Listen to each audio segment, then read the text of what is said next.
transfer of income. 3. Factor of income of normal resident of a country is include in a national income.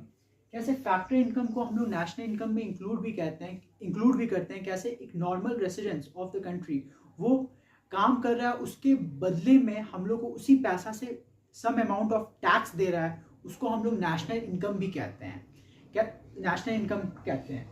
और transfer of income में it is not include a national income as it does not reflect any production of a goods and services. इसमें कोई भी production of goods and services नहीं होता है, इसीलिए हम लोग इसको नेशनल इनकम नहीं कंसिडर करते हैं सिंपल लैंग्वेज में. और बट फैक्टर ऑफ इनकम में क्या होता है, हम लोग प्रोडक्टिविटी करते हैं, उसके बदले में हम लोग को इनकम जनरेट होता है, उसको हम लोग फैक्टर ऑफ इनकम कहते हैं.